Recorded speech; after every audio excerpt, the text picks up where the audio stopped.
그러는데 하여튼 오늘 주일이긴 합니다만은 우리 성도님들이 또 비 피해가 입지 않도록 또 주위에 혹시 또 농사하시는 분들이나 또 멀리 계시는 우리 또 자녀나 권속들 가운데 울음이 없도록 또 당부드립니다.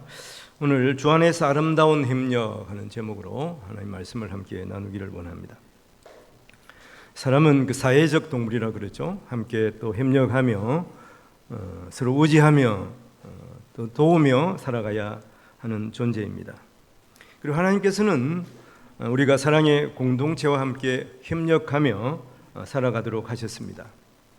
출애굽기 18장에 보면 모세가 이스라엘 백성들을 애굽에서 나오게 해서 이제 가나안에 들어가는 그 여정 가운데 이 광야에서 40년을 보내면서 참 곤욕을 먼저 치르는 내용이 있습니다.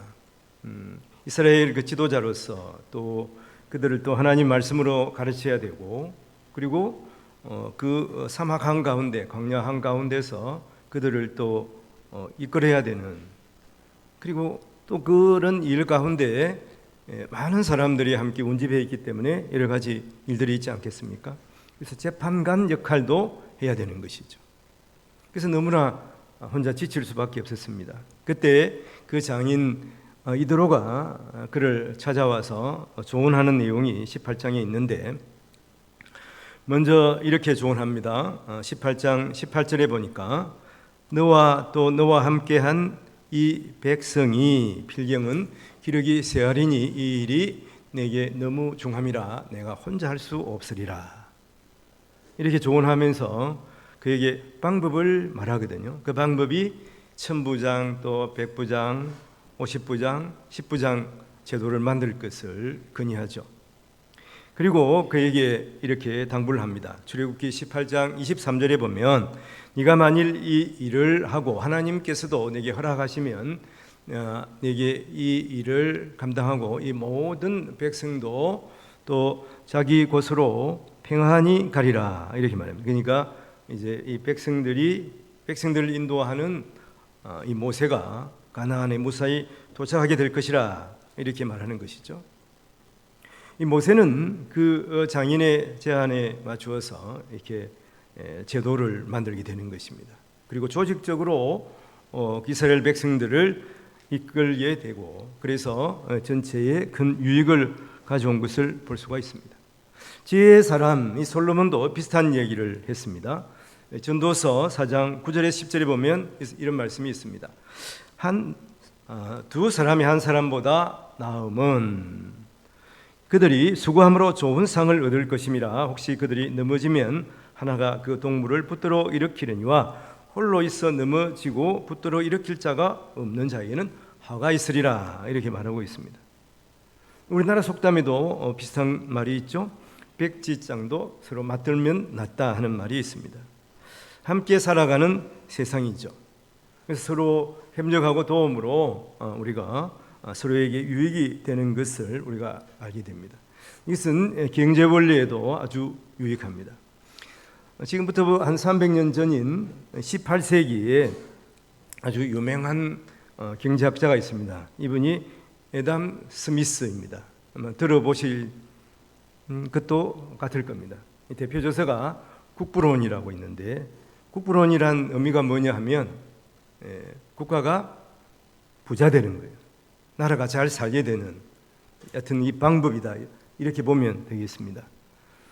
이 국부론의 원리가 뭐냐 하면 서로 나라들이 서로 협력해, 물론 국민들로 서로 협력해야 되겠지만 나라가 서로 협력해야 된다는 것이. 그리고 너무 국가가 통제하면 안 된다. 그래서 서로 협력하면서 자유롭게 경제 활동을 하도록, 생활을 하도록 이렇게 하는 것이 이 국부론의 요지인 것입니다. 생각해 보면, 물론 오늘날 보면 서구 사회가 대부분 선진국가잖아요. 여러 가지 요인이 있겠습니다만은 이 애담 스미스의 이 경제 자유주의가 중요한 역할을 한 것이죠. 그래서 나라가 서로 협력하고 서로 좋은 것을 또 나누는 거죠. 그래서 우리가 부족하면 다른 나라에서 가져오고 또 우리가 잘하는 것은 다른 나라에 수출을 해서 나라가 부강하게 되는 거죠. 사실 우리나라가 그렇게 해서 지금 부강한 나라가 된 거 아니겠습니까? 생각을 해보면 우리나라가 가진 것이 없어요. 근데 어떻게 세계 10위권에 드는 이러한 부강한 나라가 될 수가 있었겠습니까? 단적인 예를 보면 북한하고 우리를 비교해보면 북한은 그 일을 하지 않았습니다. 우리는 이렇게 세계의 다른 나라들과 협력하여서 나라를 부강하게 한 건데 북한은 통제를 했죠. 나라 전체를 통제를 해서 지금 우리나라와 이 대한민국과 북한의 이 경제적인 차이는 약 50배에 이릅니다. 상상을 할 수 없는, 북한은 거의 지금 빈곤해서 굶어 죽는 사람이 많아요. 이런 가운데 우리나라는 그래도 좀 세계와 협력하고 또 어려운 가운데서 또 대통령도 멀리까지 가가지고 물론 다른 의미도 있겠습니다만 경제 외교를 펼치고 있는 것을 우리가 볼 수가 있습니다. 따지고 보면 이렇게 서로 협력하고 또 나라가 너무 통제하는 것이 아니라 또 스스로 이러한 것들을 스스로 통제할 수 있도록 하는 이러한 의미에서 이분이 한 얘기가 저기 보이지 않는 손을 주창한 것입니다. 너무 통제하지 않아도 스스로 이런 것을 잘 해결해 나간다고 하는 것이죠. 몇 년 전에 있었던 이 우리나라 여튼 정부에서 가장 실수한 것이 무엇입니까? 집값을 너무 통제하려고 한 거죠. 주택을 너무 통제하려고 한 것이고, 그리고 또 원자력도 마찬가지죠. 정부에서 심하게 통제함으로 말미암아서 더 부작용이 컸던 것을 우리가 볼 수가 있습니다. 물론 우리가 독과점 같은 거는 나라에서 잘 또 막아야 됩니다만 이렇게 경제가 자연스럽게 흘러가도록 하는 것이 너무나 중요하다 하는 것을 생각하게 됩니다. 이것은 그러니까 지금부터 300년 전에 주창한 이 애담 스미스의 이론입니다만은 지금도 너무나 경제에 있어서 우리의 삶에 있어서 중요한 그러한 경제 원칙이 된다 하는 것을 우리가 알 수가 있는 것입니다. 우리의 삶에도 이렇게 서로가 협력하는 것이 너무나 중요합니다. 특히 믿음의 생활을 하는 성도들이 주 안에서 또 이 믿음의 공동체 안에서 서로 협력하고 서로 돕는 것이 얼마나 소중한 것인가 하는 것을 우리가 생각합니다. 특히 성도들은 주 안에서 한 형제가 되었잖아요. 그렇기 때문에 우리에게 있어서 나 혼자가 아니라 우리 공동체가 또 함께 성장해가고 또 하나님의 말씀으로 든든히 성하는 교회가 되는 것은 너무나 중요한 것입니다. 특히 힘들고 어려울 때 도우는 성도 얼마나 또 감사합니까? 그리고 우리에게는 성령 하나님이 함께 하시거든요. 그렇기 때문에 우리가 더욱더 협력하고 더욱더 주 안에서 하나 될 수가 있게 되는 것입니다. 오늘 우리가 사도행전 9장 뒤쪽을 보고 있습니다만은 사도행전 9장은 사도 바울이 회심하는 내용입니다. 이때까지 이름이 이제 사울이었어요. 사울이 예수 믿는 자들을 잡으러 다메섹까지 갔지 않습니까? 거기에서 예수님을 만났죠. 정오의 빛보다 환한 예수 그리스도를 만나고 또 예수 그리스도께서 부활하신 바로 하나님의 아들이심을 그가 분명히 알게 된 것입니다. 그래서 그가 회심을 했어요. 회심을 하게 되니까 어떻습니까? 어제의 동지가 오늘의 적이 되고 이제 어제의 적이 오늘 동지가 된 것이죠. 예수 믿는 사람들이 이제 서로 협력하는 관계가 된 것입니다. 그 대신에 자기와 함께했던 본래 유대교인들은 더욱 이제 큰 대적이 된 것을 오늘 말씀에서 또 볼 수가 있습니다. 그것은 어쩔 수가 없는 것이죠. 원고에는 없습니다만은 신천지에 갔다가 회심하고 돌아오신 분이 있습니다. 지금 이제 구리에서 특히 신천지 이단 상담소를 하고 계시는 신원욱 목사님이 계신데, 얼마나 거기로부터 이렇게 공격을 받겠습니까? 우리가 이제 그분이 이제 종신에서 신학을 하고 또 목사님이 되셨어요. 그래서 그분을 또 보호하고 또 그분이 하는 일에 적극 또 동참을 해야 됩니다. 신천지 한번 빠지게 되면 쉽게 나올 수가 없거든요. 그 마귀 사탄에 한번 그 유혹되어서 넘어간 사람들이 쉽게 돌아오기가 너무나 힘든 거죠. 특히 거기는 사람을 쇠뇌를 시키거든요. 그래서 각 가정에서도 보면 특히 이 부모가 반대를 하면 부모도 자기 부모로 여기지 못하게 하는 것이죠. 그래서 부모 말도 듣지 않습니다. 그래서 부모가 그를 이제 찾아가면 저 사람 나 부모 아니라고 그러는 거예요.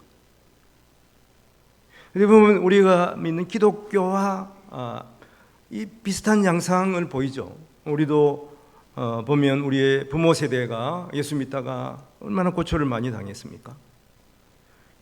그런 가운데서 차이가 무엇입니까? 우리 부모 세대가 고초를 당했지만 어떠한 어려움 가운데 부모가 아무리 반대해도 그 부모를 위해서 기도하고 또 가정을 위해서 기도했어요. 그런데 이 신천지는 그러지 않습니다. 가정을 아예 버리라고 그렇게 말하고 있어요. 하여튼 이런 차이점이 있습니다만은 이렇게 사도 바울도 이제 본래 유대교인으로서 예수 믿는 자들을 박해하고 핍박하다가 이제 회심하고 돌아서니까 그쪽에서는 어떻게 됩니까? 배신자가 되는 거죠. 그리고 같이 동료가 된 예수 믿는 사람들도 초창기에는 어떻습니까? 저 사람을 의심하는 거예요. 사도 바울이 진짜 회심했냐? 가짜로 회심해가지고 교회의 핵심 멤버를 붙잡으려고 하는 것이 아니냐? 안팎으로 너무나 힘든 그러한 과정을 겪은 사람이 이 사도 바울인 것을 우리가 알게 됩니다. 근데 우리가 예수 믿으면 사도 바울만큼은 아니지만 우리 여러 가지 어려움과 고난을 당할 수가 있다고 하는 것입니다. 이러한 것들을 우리가 어떻게 견디며 또 성장할 수가 있는 것인가? 그것은 물론 성령 하나님 우리와 함께 하시지만 우리 동료들이 서로 돕고 위로함으로 말미암아서 더욱 든든하게 우리가 믿음으로 살아갈 수가 있게 되는 것입니다. 오늘 이 말씀에서 이런 교훈을 우리가 받아야 되는 것이죠. 우리의 교훈은 여러 가지 핍박과 어려움을 능히 우리가 견딜 수가 있는 것이고 그 핍박과 어려움을 통해서 더욱더 견실한 그러한 성도로 성장해 갈 수가 있다고 하는 것을 우리가 다짐해야 하는 것입니다. 먼저 보면 예수 그리스도를 믿는 데 있어서 극심한 반대가 있었다고 하는 것이죠. 오늘 9장 23절 24절에 이런 말씀이 여러 날이 지나매 유대인들이 사울 죽이기를 공모하더니 그 계교가 사울에게 알려지니라. 그들이 그를 죽이려고 밤낮으로 성문까지 지키거늘. 이제 사울을 아예 죽이기로 공모를 했습니다. 이 유대인들이. 그래서 어떻게 합니까? 25절에 보니까 그의 제자들이 밤에 사울을 강주리에 담아 성벽에서 달아내리니라. 그래서 아예 성문을 지키고 있으면서 사울이 이제 지나가면 죽이려고 하는 거예요. 그래서 밤에 그 이제 동료가 된 예수님의 제자들이 이 다메섹 그 성벽에서 강주리를 내려보내 가지고 탈출을 시키는 내용인 것이죠. 이러한 일은 성도의 믿음의 여정에서도 동일하게 일어나게 되는 것입니다. 예수님을 사랑하고 따르기 시작하면 그러면 세상이 미워하고 반대하는 일들이 반드시 일어나는 것이죠. 이것은 예수님도 이미 말씀하고 계십니다. 요한복음 15장 18절 19절에 보면 이런 말씀이 있어요. 세상이 너희를 미워하면 너희보다 먼저 나를 미워한 줄 알라. 너희가 세상에 속하였으면 세상이 자기의 것을 사랑할 것이나 너희는 세상에 속한 것이 아니요 도리어 내가 너희를 세상에서 택하였기 때문에 세상이 너희를 미워하느니라. 서두에서 말씀을 드렸습니다마는 우리나라 초창기에 얼마나 많은 이 믿음의 선배들이 고초를 받았습니까? 종갓집에 시집간 예수 믿는 사람들, 그 많은 그 고초와 어려움 가운데서 그 남편을 위해서 기도하고 부모를 위해서 기도했습니다. 그래서 그 가정을 변화시킨 이러한 예는 예를 들려면 한정이 없습니다. 그 어려운 가운데서 그 가정을 기필코 예수 믿는 가정으로 변화시킨 것이죠. 지금 우리도 마찬가지예요. 누가 이 북한처럼 아예 십자가행을 하거나 아프리카에서 순교하거나 이런 일은 우리나라에서는 없습니다만은, 그러나 어떻게 보면 더 큰 그런 고초가 우리가 신앙생활 하는데 있다는 것을 우리가 알아야 하는 것이죠. 가령 우리가 친구를 만나게 되면 어떻게 합니까? 한참 하게 옛날 얘기 이런 얘기를 하다가 또 예수를 믿어야 된다, 복음을 전하게 되면 친구가 그만, 이런 경우가 많아요.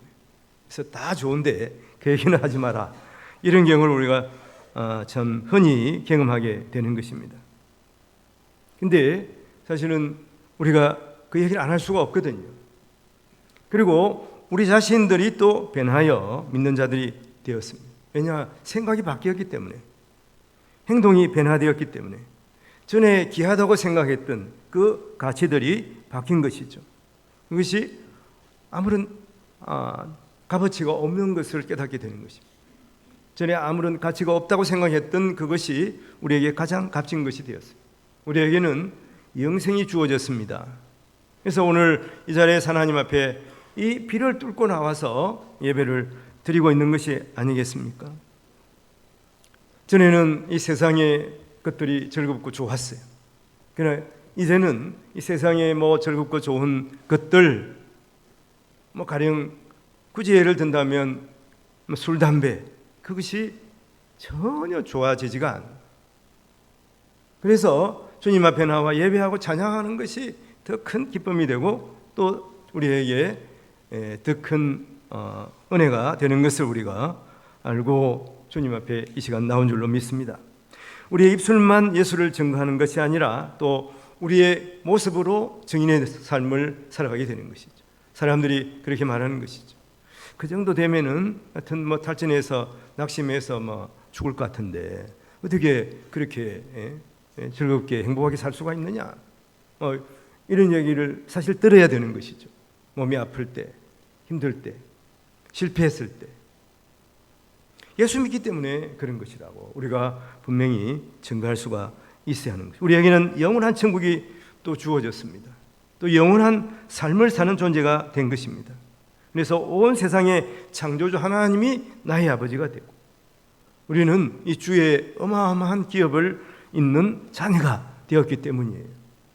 그래서 우리의 전부를 들여서라도 주님께서 우리를 통해서 하시는 그 일들을 우리가 완수해야 되는, 이것이 우리의 사명인 것입니다.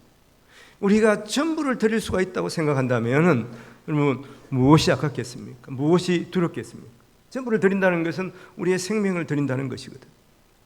성경에는 이름만 나와 있는 스무나교회, 스무나교회는 지금도 한국 교회 가운데 이 스무나교회 이름을 따서 쓰는 교회들이 있습니다만은 요한계시록에 스무나교회에 나오죠. 스무나교회도 사도 바울이 개척한 교회예요. 스무나교회가 에베소 교회 바로 옆에 있거든요.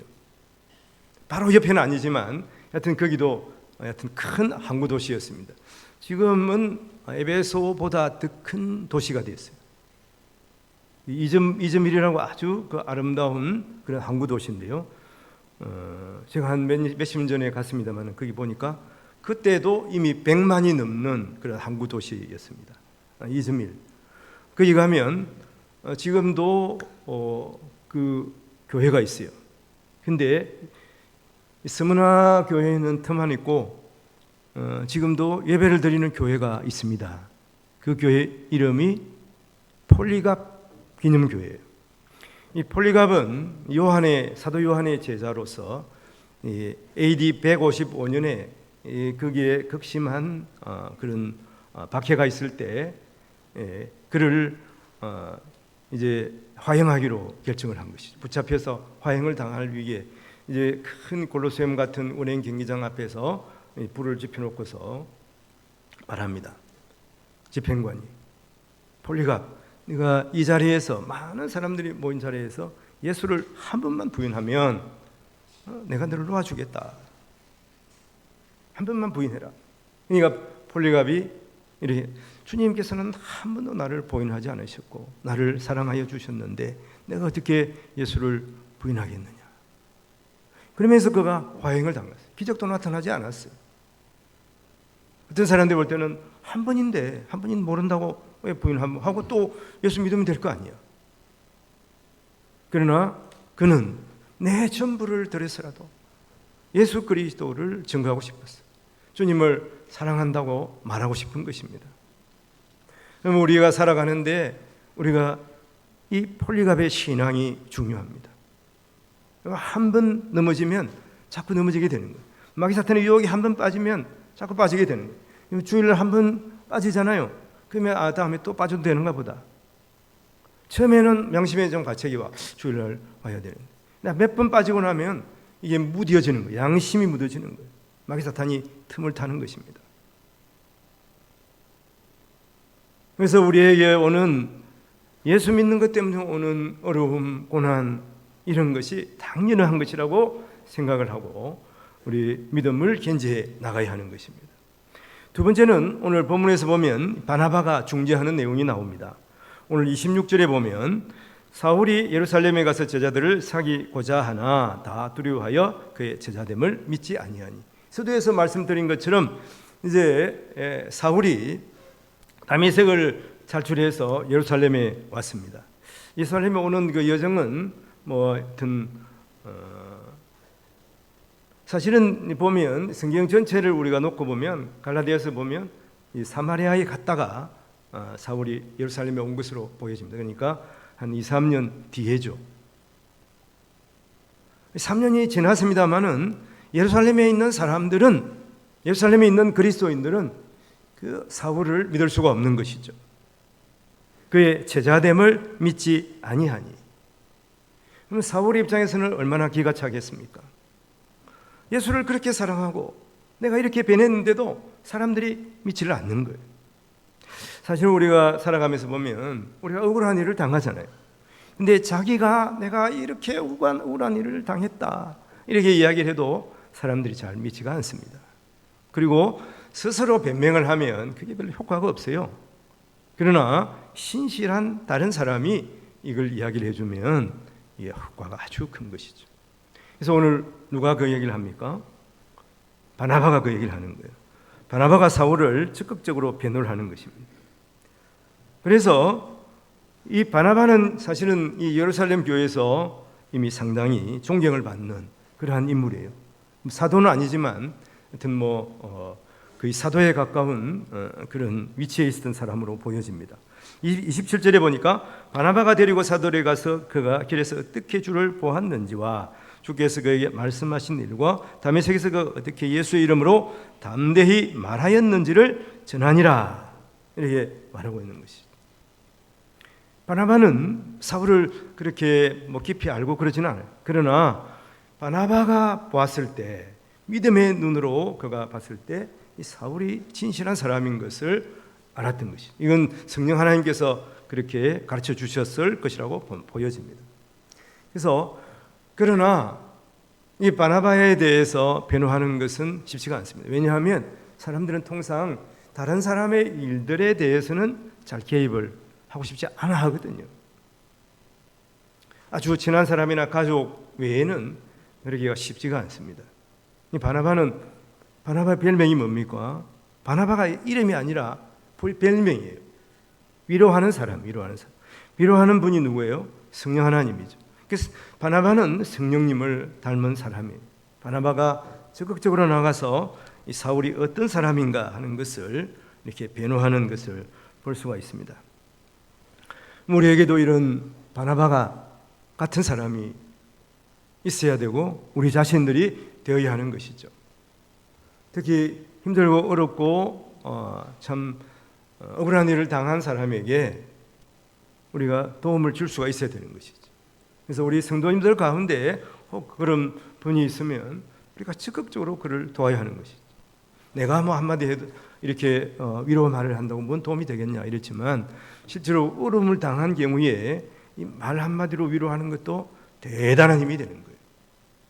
항상 이것을 우리가 생각하면서 대신에 우리가 기도를 많이 해야 되는 거예요.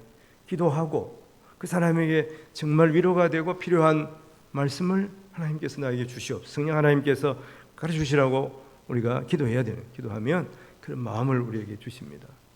그래서 우리가 말만 아니라 사실은 말은 마음이 전달되어야 되거든요. 그래서 서로 또 위로하고 격려하고 그래서 하나가 되어야 됩니다. 교회 오늘 이 본문에서 특별히 바나바를 지칭해서 말한 것은 이 바나바 같은 본을 모이는 사람이 교회에서 특히 있어야 한다 하는 것을 말씀하고 있습니다. 그래서 교회가 든든하게 서가게 되는 것이죠. 우리 동업교회가 이런 바나바 같은 이러한 사람들이 함께 동력하고 서로 위로함으로 말미암아서 더욱 든든하고 또 주님께서 기뻐하시는 교회로 세워져 가기를 축원을 드립니다. 우리 성도님들 그렇게 되시기를 바랍니다. 세 번째는 아름다운 협력 관계입니다. 오늘 9장 30절에 보면 형제들이 알고 가이사라로 데리고 내려가서 다소로 보내니라. 그래서 오늘 본문의 중간에 이제 지나갔습니다만은 바나바가 적극적으로 이렇게 변호해 주니까 예루살렘 교인들이 바나바를 믿고 이제 함께 좋은 교제를 하게 됐어요. 사도 바울도 갈라디아서 보면 특히 이 제자들 이 베드로와 요한과 좋은 교제가 있었다고 이렇게 말하는 걸 볼 수가 있어요. 얼마나 좋겠습니까? 이렇게 주 안에서 하나 된 형제들이 서로 사랑하고 나누고 복음 전하는 이 일이 있었던 것이죠. 그런데 또 문제가 있습니다. 이번에는 누굽니까? 이번에는 예수 믿지 않는 그 유대인들이 사울을 죽이기로 한 것이죠. 그래서 우리가 나중에 보면 이제 가이사라에서 사울이 이제 재판받는 내용이 있잖아요. 오늘 이 본문은 따지고 보면 이 사울이 예루살렘에 성경에는 처음 방문한 걸로 되어 있어요. 그 다음에 이제 안디옥 교회, 오늘 우리가 내일 생리삼 교제 이후에서 보면 11장이 넘어가면 거기에서 이 바나바가 그 안디옥 교회에 파송이 되거든요. 안디옥 교회에 어떤 일이 일어났습니까? 본래 안디옥 교회가 여러 가지 예루살렘 교회의 핍박, 그 다음에 스데반의 순교 그런 것으로 어려워지게 되니까 성도들이 다 흩어졌죠. 그래가지고 길리기아 저 다음에 다소 위로 안디옥까지 가서 복음을 전하고 그게 교회를 세웠습니다. 그게 교회를 세웠는데 처음에는 이스라엘 사람들 유대인들에게만 복음을 전했어요.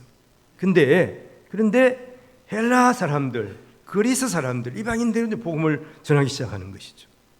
그래서 많은 사람들이 안디옥 교회로 나오게 된 것입니다. 그래서 안디옥 교회가 부흥하게 되자 누구를 파송하냐면은 이 사도들이 바나바를 파송하게 되죠. 목사님으로 바나바를 파송하게. 바나바가 가지고 그 교회가 또 지금 부흥하게 되니까 바나바가 드디어 사울을 만나서 사울을 데리고 와서 함께 동력하는 일이 벌어지는 것이죠. 함께 동력하다가 예루살렘 지역에 큰 홍령이 들었습니다. 그러니까 그때 바나바와 사울이 이 교회에서 구제 현금을 걷어가지고 예루살렘 교회로 내려가는, 이 두 번째 내려가는 것입니다. 이 세 번째 사울이 이 여러 가지 곳에서 전도를 하다가 예루살렘으로 돌아오게 되죠.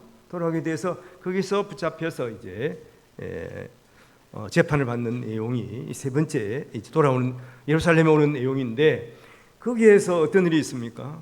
사울을 죽이지 않으면 밥도 먹지 않겠다는 그 유대교인들이 40명이나 있었습니다. 왜 그랬냐면은 사울이 유대교를 배반했을 뿐만 아니라 이 모세 율법을 그리고 성전을 모독한 사람이라고 하는 것이죠. 그래서 반드시 죽여야 된다 이렇게 말하는 것이죠. 이러한 핍박을 당한 사람이 사도 바울이에요. 오늘 이 본문에서 형제들이 사울을 죽이려고 하는 유대인들이 있는 것을 알고 가이사라로 데리고 내려가서 다소까지 갔다. 다소가 이 사도 바울의 고향입니다. 지금은 아직까지 이름이 사울이에요. 이러한 어려움을 당하는 것을 볼 수가 있습니다.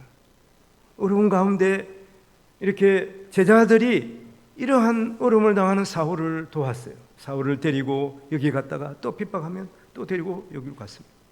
그래서 위대한 사도 바울이 되게 된 것이죠. 사도 바울이 물론 훌륭했습니다만은 또 열정을 가지고 복음을 전했습니다. 성령 하나님 충만했어요. 그러나 주위의 성도들이 그를 도왔기 때문이에요. 그 사도 바울 서신에 보면 많은 동역자들이 있었음을 그가 고백하는 것을 우리가 볼 수가 있습니다. 그래서 우리가 요즘 육신의 혈육, 부모, 형제 너무나 소중하죠. 그러나 이 부모, 형제보다 더 소중한 사람, 이 육신의 형제보다 더 소중한 사람들이 성도입니다. 주 안에서 우리가 한 형제가 되었거든. 육신은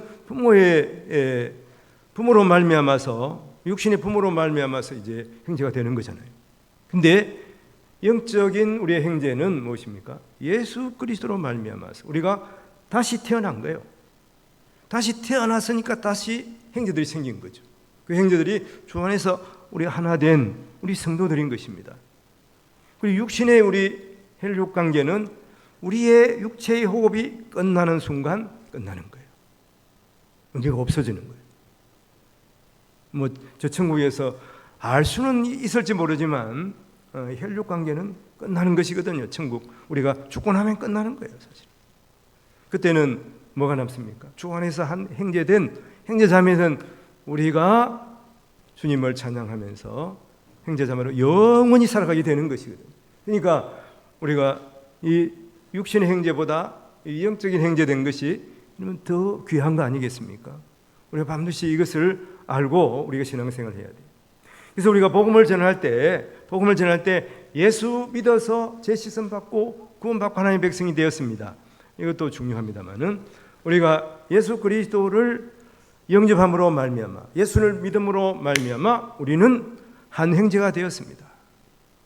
이것도 너무나 우리가 복음 전하는데 우리가 귀한 방법이고 분명한 사실을 전하는 것인 것을 우리가 알아야 하는 것입니다. 주 안에서 한 형제 된 것,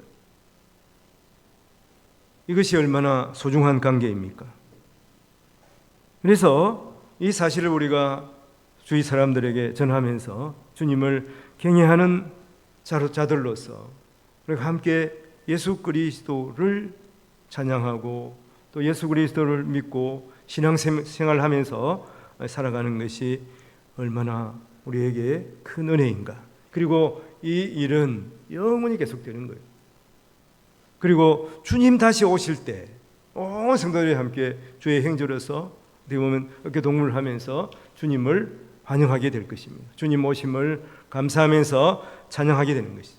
이날 우리가 기억하면서 이날을 기다리면서 신앙생활 하시기를 바랍니다. 오늘 말씀을 우리가 정리해 보면 주님을 믿는 제자라고 해서 세상의 반대와 또 저항이 없는 것이 아닙니다. 어떻게 보면 이 세상에 더 극심한 이 저항이 있을 수가 있다고 하는 것이죠.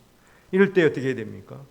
이럴 때 이러한 저항과 이러한 반대가 당연한 것인 것을 알고 또한 한편으로는 교회가 함께 돕고 중재하고 힘을 모아야 하는 것이죠.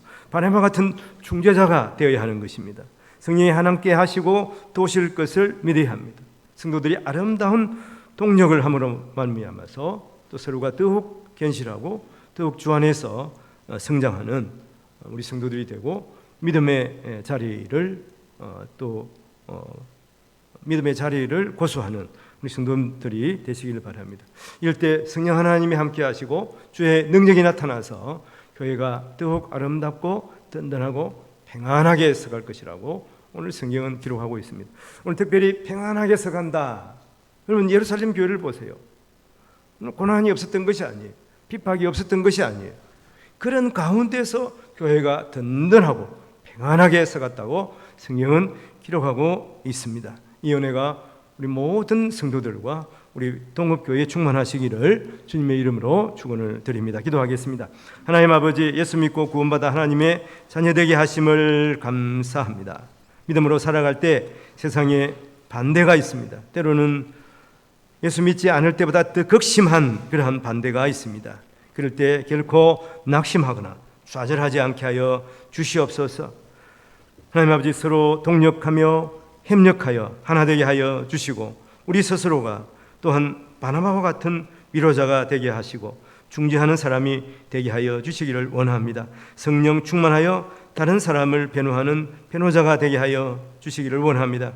그리하여 교회에서 아름다운 동력 관계가 이루어지게 하시고, 이 세상에서는 이 가장 아버지 하나님 가까운 혈육 관계지만 아버지 하나님 우리에게 영원한 혈육 관계, 우리가 한 성도, 우리 성도 한 사람 한 사람인 것을 생각하며 귀하게 여기며 또 함께 아름다운 동력을 하게 하여 주시기를 원합니다. 어떤 어려움과 고난 가운데서도 교회가 더욱 평안하고 든든하고 아름답게 서가게 하옵소서.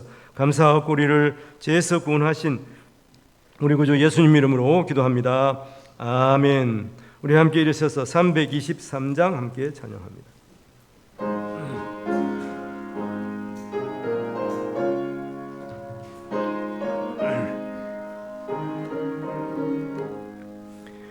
푸른 바다 나스니 몸 어디든지 가오리다. 괴로우나 즐거우나 주만 따라가오리니 어느 누가 막으리까. 주고민들 막으리까. 어느 누가 막으리까. 주고민들 막으리까. 아골골짝 빈들에도 복음 들고 가오리다. 소돔과 뒷거리에도 사랑한 곳 찾아가서 종의 몸에 지닌 것도 아낌없이 드리리다. 종의 몸에 지닌 것도 아낌없이 드리리다. 존귀 영광 모든 권세 주님 홀로 받으소서. 멸시천대 십자가는 제가 지고 가오리다. 이름 없이 빛도 없이 감사하며 섬기리다. 이름 없이 빛도 없이 감사하며 섬기리다. 아멘. 축도하겠습니다. 우리 구주 예수 그리스도의 은혜와 아버지 하나님 사랑과 성령 하나님 교통하심이 세상의 어떤 박해 가운데서도 성령 충만함으로 주 안에서 아름다운 동력을 통하여 평안하고 든든하게 교회를 세워갈 것을 결단하는 우리 모든 성도들에게 이제부터 영원토록 함께 있을지어다. 아멘.